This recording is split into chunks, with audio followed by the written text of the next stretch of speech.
Hi, this is Sergeant Keys from the Senior NCO Academy curriculum team, and today we're going to discuss the lesson plan for the cultural impact of leadership models within the Air Force Culture module.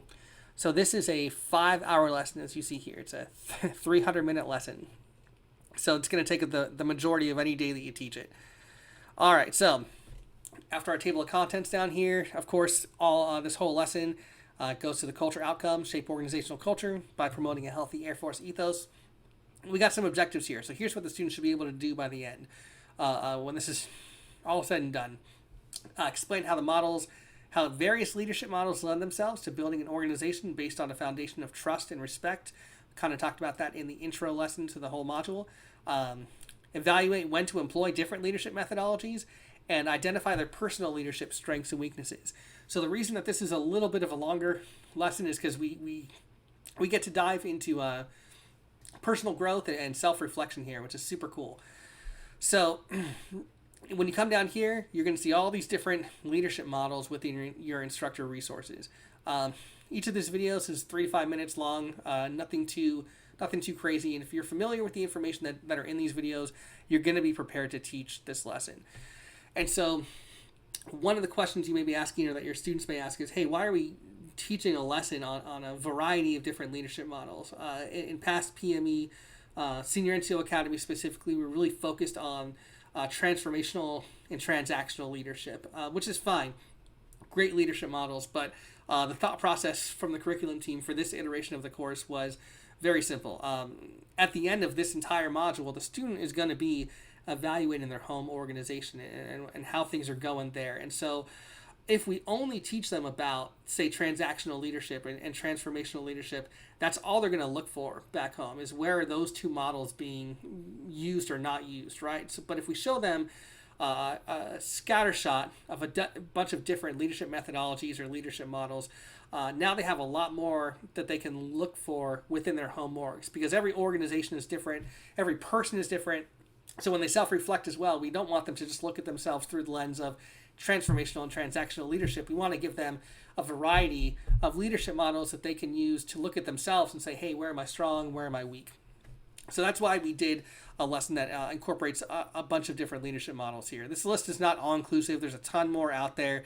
This ended up being, after a lot of research, kind of the models and theories that just kind of were being used throughout industry, throughout academia, throughout the military. So these were just kind of the trends that we saw. That's why we chose these.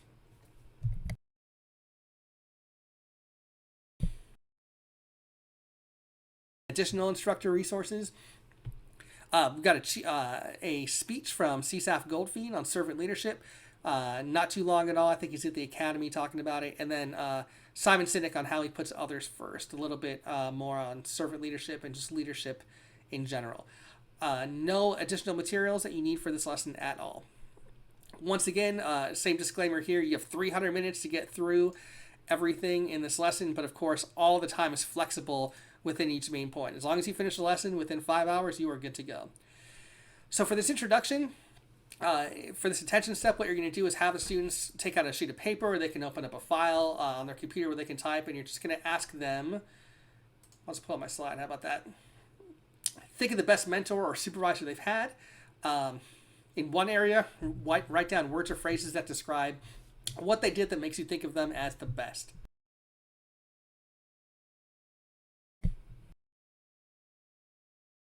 Worst leader you've encountered, and in somewhere else, in another area, another part of the paper, another part of the notepad, write down words or phrases that come to mind when you think of them. So they're just brainstorming right now, really. You're going to give them about 5 minutes to do that. And after the 5 minutes, just ask them to read aloud what they wrote down. They can call out words and phrases. They can write them on the whiteboard. In fact, here we even suggested, hey, write them on the board and divide the board between the good and the bad leadership traits. So maybe you go around the room and say, hey, what good traits did you guys write down? And they call out the traits. And you or a student scribe can write it down. And then, of course, you can go to the bad leadership traits. So when they're done, just a quick discussion here, right? So how do the leadership traits that we listed on the board, both on the good and the bad side, affect trust and respect in your organization? And so the students are probably going to start, hopefully, the students are going to start talking here. They'll probably have some stories, especially with the bad leaders, right? And then you can ask them, hey, if I was to ask your subordinates about you, why would some people place you in the positive column and why would some people place you in the negative column? And so it's important that you ask both. I wouldn't ask them where would they place you, right? Because people are going to say, oh, the positive column.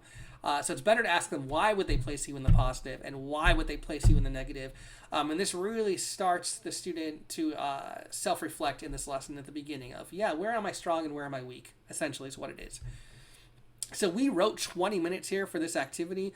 It might take a little bit longer, just depending on how story time goes from the students, and that's totally fine. Quick transition sentence here. Hey, here's what we're doing. You're going to examine a variety of leadership theories that you can employ, and you're also going to self-reflect and identify your own strengths and weaknesses, and hopefully you're going to return home better prepared to grow as an SEL.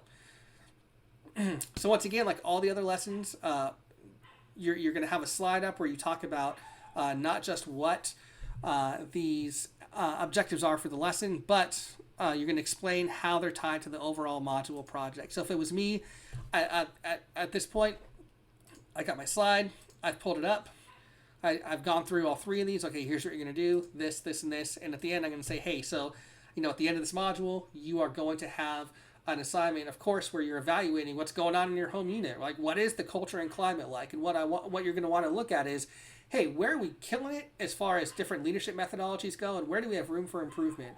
What does your unit need as opposed to what they're getting as far as leadership styles from people?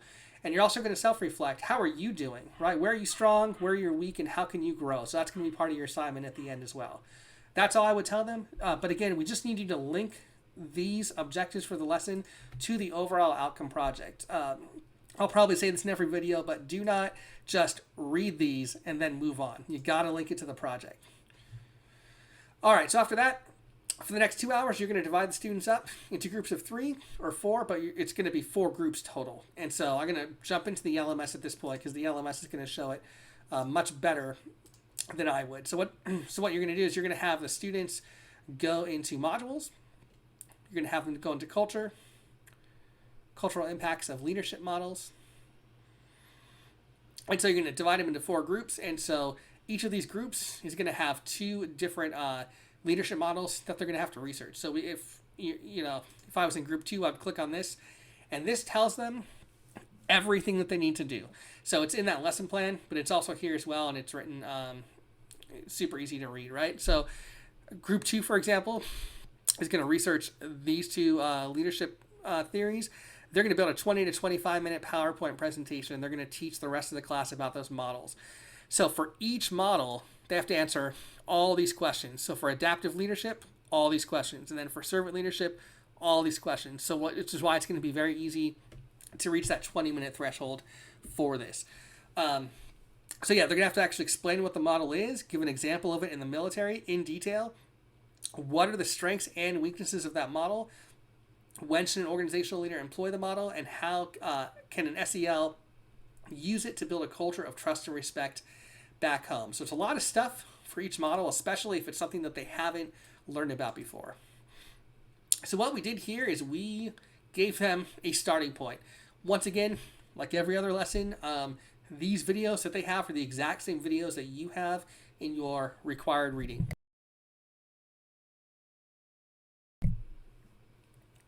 However, these videos right here are not going to be enough for them to answer all these questions up here, especially in the detail that they're going to need for 20 to 25 minutes. So I recommend absolutely telling the students that you're going to have to go out on the internet and research your given leadership model. So if you're in group 2, you're absolutely going to be researching adaptive and servant leadership. They also must cite their sources in their presentation. And so this is really to help their peers out later on. So if all 4 groups present all this great information on all these different leadership styles, and they cite their sources, and they combine their products after hours as they're preparing for their project at the end of the culture module, students can go to those direct sources and use those sources in order to enhance their project.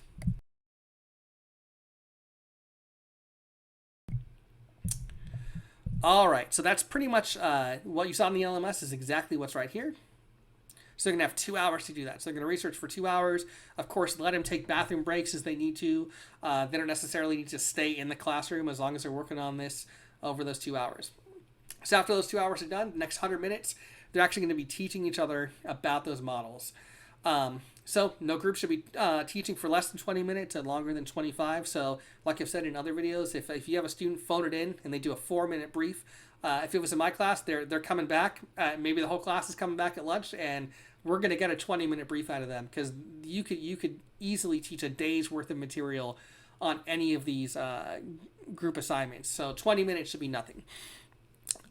One thing you want to do for sure as these groups are presenting, because it feeds into the self-reflection aspect, is encourage the students to take notes, because in the next main point, they're going to actually be applying what they've learned about all of those leadership models to themselves. So they need to take notes.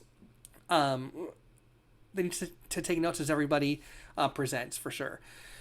And as normal, if students present incorrect information that you just know is just wrong because you've studied up on these leadership models, correct them. Encourage them to research it even on the spot. Or when they do really well, of course, highlight it, right? So if they have well-crafted research or you've learned something new from them, please highlight it to give them those public kudos. So after that, they're going to do some self-reflection. And what you're going to do is have them reflect on all those theories that were presented. And so first, you're going to ask them to write down a list of which models they feel they're strong in and which one they have room for improvement, but they need to say why. They can't just list off the models. So the idea here and behind the why is that they should have learned enough about those models to be able to justify, or if they didn't learn enough, or if they didn't take good notes, they should at least be able to use the PowerPoints that other groups made to guide their justification as to why they're strong and weak in a certain leadership model. So they're really journaling here. After that, you're going to display the following questions and have the students consider these questions as they reflect. And I put some up here. So you'll put this up on the board, and for 45 minutes, this is really just going to guide their journaling. What are they strong in? What are they weak in? What do they see most often within their home unit? And how does that affect the culture of the organization back home? What models should leaders at home adopt that they're not currently using, and why? How do they plan on leveraging the leadership styles? What can they do to improve their leadership areas for improvement? Are people naturally strong in these leadership styles? Is it learned? Et cetera, right? So a bunch of questions, and this is really just to spark self-reflection for an hour in class. And at the end, you don't need to make everyone do it if you don't want to, but ask them to share. What are their responses? Again, we gave 45 minutes for all of this, but if you get to this point in the lesson and you've got a lot more time on your hands, this should be a really good spot for you to have the students open up with each other and really talk about their strengths and weaknesses. All of these questions here can lead into huge conversations, especially the ones when we start talking about how does the lack of leadership back home affect their organization, right? Everyone's got a sob story about a crappy supervisor or bad leadership somewhere, right? And so I would highly suggest that if you want to move your time around in this lesson, to really build in a lot of time for the self-reflection piece, because that's there's not a lot of lessons in this course that we have them self-reflect. And so if you want to dump a little bit of extra time in here, that's awesome. No problem at all. And the conclusion, super quick. In fact, we dumped 15 minutes into here thinking that you might not need it, and you can use some of that time up above if you need to. But you're going to just summarize what they learned, and you're just going to summarize their conversation of how did it relate to these lesson objectives. So you can simply put these objectives back on the board. You can go back to your original slide if you want and say, okay, did we explain this? How did we explain this? How did we evaluate this? And of course, we talked about your personal strengths and weaknesses in these different leadership models. Not a difficult lesson at all, but one that should be super cool to kind of see how the students feel they're either strong or weak, and what their organizations need. And that's really it. So thank you so much for watching this video on the cultural impact of leadership models.